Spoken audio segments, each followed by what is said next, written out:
Cerita diawali dengan kehebohan berita mengenai sesosok makhluk yang ramai diperbincangkan di kalangan warga ibu kota. Ada yang menyebutnya siluman petir. Ada juga yang menyebutnya jagoan halilintar. Para warga yang menjadi saksi kemunculannya banyak memberikan pujian dan apresiasi. Karena sosok ini dianggap sebagai wajah penyelamat ibu kota di tengah maraknya aksi kejahatan. Namun menurut Anwi, seorang pakar kriptokosmologi, makhluk tersebut bernama Gundala, adalah titisan Kaisar Krons dari kerajaan petir yang berdasarkan dari suatu naskah kuno. Ya, hari ini pun, Gundala kembali beraksi. Ia menolong seorang supir, yang barang bawaannya hampir saja dijarah. Ia menerjang satu persatu perampok yang bermata merah menyala. Gundala merasakan keanehan pada mereka. Dengan menggunakan jurus andalanya seketika petir pun menyambar para perampok tersebut. Ketika mobil polisi telah sampai, aksi perampokan sembako tersebut telah berhasil terlebih dahulu dihentikan oleh Gundala. Yang tertinggal di sana hanya sang supir yang menyerahkan sampel darah dari salah satu pejarah untuk dilakukan pengecekan di laboratorium. Dan para perampok yang sudah terkapar pingsan. Pagi harinya, di suatu perumahan terlihat seorang pemuda yang baru bangun tidur. Ia adalah Sancaka, pemuda di balik sosok Gundala, pemuda sebatang kara yang bekerja sebagai satpam di sebuah lab biokimia. Ia selalu memakai kostum jagoannya yang ia jahit sendiri di balik seragam satpamnya. Sedangkan sarung tangan, topeng dan sepatu ia simpan di tasnya. Selain itu, ia juga membuka usaha sampingan menerima servis HP dan barang-barang elektronik. Di mana sebagai Gundala, ia mungkin dipuja oleh penduduk kota. Namun sebagai Sancaka, ia dipuja oleh ibu-ibu muda di rusunnya.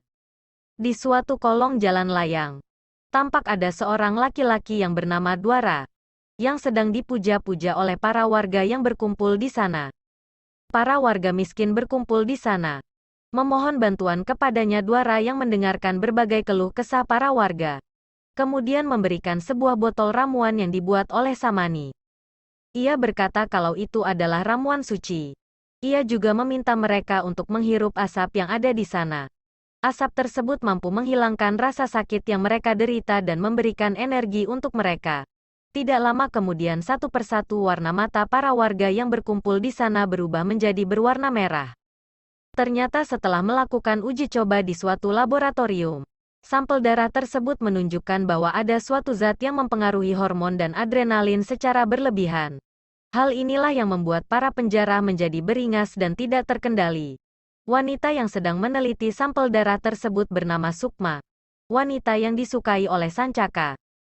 Sancaka yang bekerja sebagai satpam di tempat kerja yang sama dengan Sukma. Kadang-kadang juga suka bertemu dengan Opsir Janaka, seorang polisi yang menganggap kalau aksi Gundala melanggar aturan dan main hakim sendiri. Berbanding terbalik dengan Sukma yang menyukai Gundala. Samani mengajak para warga yang dihipnotisnya untuk menyerang Sukma dan supirnya, Pak Isman yang sedang terjebak kemacetan di flyover Gatsu.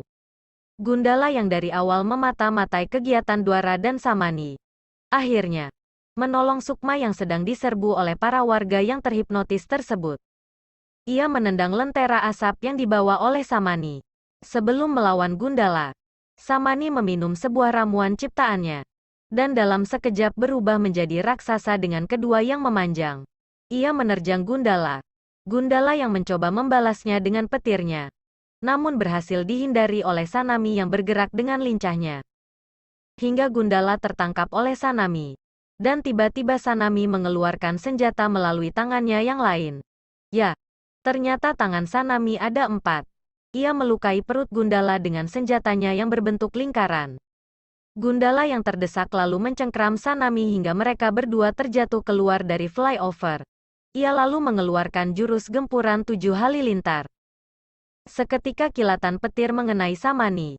Ia terjatuh ke pinggiran sungai dan tewas. Ayah Sukma, Pak Saiful yang akan mencalonkan diri menjadi gubernur cemas melihat berita tersebut. Apalagi nomor telepon Sukma tidak dapat dihubungi. Dwara lalu mengancam Pak Saiful untuk menyerahkan seluruh dana kampanyenya jika tidak ingin terjadi sesuatu pada anaknya.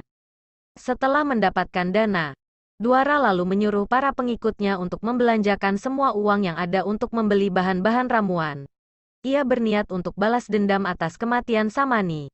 Ia lalu meminum sebuah ramuan dan berubah wujud menjadi lebih kekar dan besar. Gundala yang pingsan setelah kejadian di Overfly akhirnya tersadar. Ternyata, ia ditolong oleh Opsir Jenaka dan Sukma. Identitasnya pun telah ketahuan. Akhirnya mereka pun bekerja sama. Ia dan Opsir Jenaka berusaha mengejar jejak Dwara. Sedangkan Sukma mengambil sampel darahnya untuk mencoba membuat obat penangkal ramuan raga baja. Akhirnya Opsir Jenaka dan Gundala sampai di pusat pengolahan air bersih. Ternyata Dwara berniat menghipnotis para warga menggunakan sumber air bersih satu-satunya yang ada, dengan cara mencampurkan serbuk ramuan Samani. Gundala lalu menemui Dwara. Dwara yang berubah wujud menjadi raga baja, yaitu perubahan wujud menjadi besar seperti raksasa. Lalu menghajar Gundala. Gundala yang kewalahan karena berada di dalam ruangan yang memiliki keterbatasan energi petir. Babak belur dihajar Dwara. Hingga Sukma yang telah menyelesaikan obat anti penangkal racun tersebut datang dan berniat menolong Gundala. Melihat Sukma yang ternyata masih hidup, Dwara lalu mengejarnya. Melihat hal tersebut Gundala lalu meraih utasan kabel yang beraliran listrik dan mengarahkan ke tubuhnya. Sukma yang berusaha melarikan diri berhasil ditangkap oleh Dwara. Ia lalu membantingnya. Sebelum terjatuh Sukma melemparkan ramuan obat penangkal raga baja tersebut. Berhasil ditangkap oleh Gundala. Dengan energi yang berhasil dihimpunnya tadi, ia menerjang Dwara dan memasukkan ramuan obat tersebut ke mulutnya. Seketika akibat meminum cairan penangkal raga baja, tubuh Dwara berubah menciut menjadi mengecil. Gundala lalu melancarkan serangan petirnya ke arah Dwara hingga ia terlempar jatuh keluar dari bangunan tersebut. Dengan pengorbanan hidup Sukma, Gundala dan para polisi berhasil meringkus para pesuruh dan menemukan obat penawar raga baja yang tengah diproduksi massal untuk menyembuhkan para korban yang masih terpengaruh. Ya, komik Gundala Son of Lightning ini dikarang oleh Sweta Kartika dan digambar oleh Is Yuniarto. Gundala diciptakan oleh Hasmi. Aksi heroik yang dilakukan oleh Gundala, putra petir, mulai dari menolong ibu-ibu yang dijambret, menolong supir mobil yang akan dirampok, aksi kerusuhan akibat ramuan serbuk raga baja, serta memberantas berbagai kejahatan. Ia lakukan setiap malam, demi menegakkan keadilan dan menolong para warga. Petualangan selanjutnya Gundala tak hanya sampai di sana, karena Dwara sebagai permulaan. Hanyalah penjahat akar rumput yang ternyata mempunyai sosok raja tertinggi yaitu Pengkornah. Nantikan petualangan sosok Gundala putra petir di volume selanjutnya ya. Yang pastinya sangat seru dan menarik. Sekian review saya hari ini. Terima kasih.